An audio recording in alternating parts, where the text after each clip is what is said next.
I got my backpack out here. I just enrolled back to school. Congratulations to all the college graduates. Let's just keep it rolling. Congratulations to all the college graduates. You showed that you have discipline and that you have structure and you can start something and finish it. That shows great character. But I recently enrolled back into college to get myself more familiar with the students on campus and to share my faith. And when I first enrolled in campus, I was so excited. I was really strategizing with God, what class to take, when to enroll in class, and to really, do this with God. And I was so excited. So when the first test rolled around, I went to log in to take the test, and I realized that I was no longer enrolled in the class. See, before class started, I thought, me and God are gonna do this. I'm checking my email, I'm checking what clubs and organizations can meet. But then, see, as the class went over, I was making friends with my classmates. We were going to lunch together. We were going to the gym. So I thought, I can do this by myself. I don't need to do this with God, although I always do. But I thought I could do it myself. And we see someone, I know I'm not the only one that thinks that they can do things themselves sometimes. And we see with Peter, we'll take a look what happened to Peter. In Matthew 26, verse 30 to 35, and a little context here, Jesus just gets done having the Last Supper with his disciples. He says, one of you will betray me. And this is what it says. When they had sung a hymn, they went out to the Mount of Olives. Then Jesus told them, this very night you will fall on account of me, for it is written, I will strike the shepherd, and the sheep of the flock will be scattered. But after I have risen, I will go ahead of you into Galilee.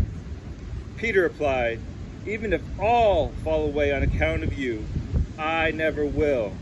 Truly I tell you, Jesus answered, this very night before the rooster crows, you will disown me 3 times. But Peter declared, even if I have to die with you, I will never disown you.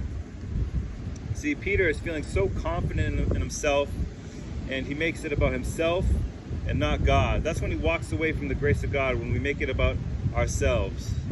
Instead, Peter could have said, if it is the Lord's will, I will stand firm, I will not deny you. But instead, he makes it about himself.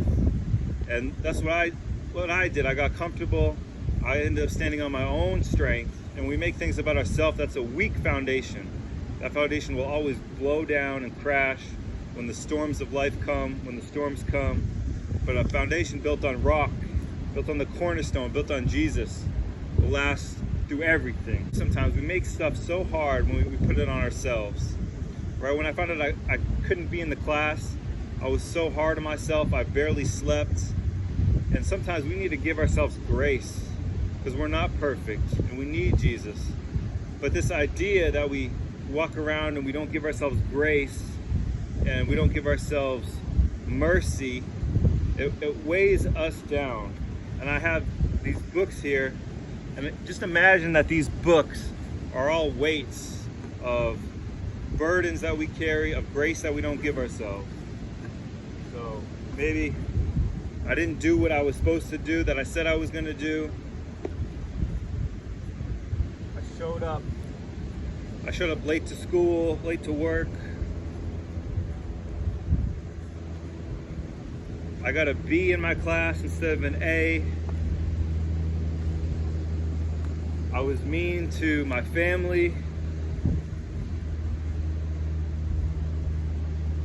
I told a lie. I gave into an impure thought.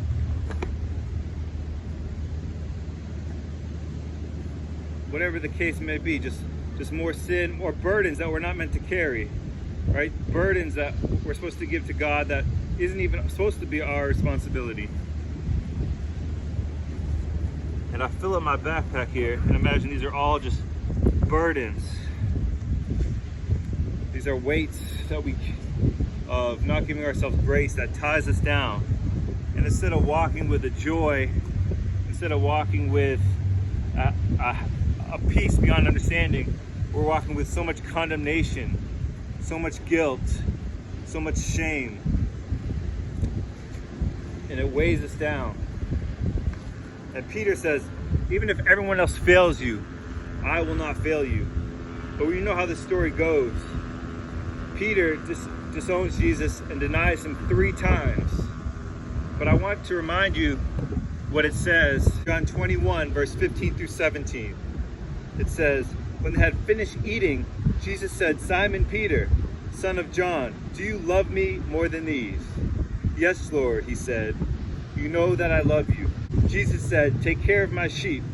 The 3rd time he said to him, Simon, son of John, do you love me?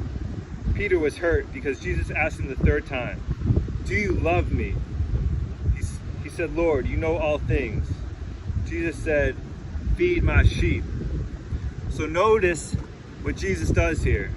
He doesn't say, man, you've already repented, but keep repenting.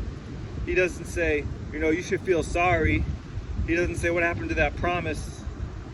He says, if you love me, take care of my sheep, right? Take care of my people. So God is calling us not to stay guilty, not to stay ashamed, but to love each other. Love the people in your local church. Love your family. Love your friends. Life is really hard. I recently gave a sermon to a funeral for a child, and I knew this child, and I'm thinking, wow, life is really hard sometimes, and the last thing I need is someone to be really mean to me, not give me grace when I mess up. And just think, if we need grace, just think about how other people need grace in their lives. So we really want to have grace on ourselves and grace on others. And just remember, blessed are the merciful, for they shall receive mercy.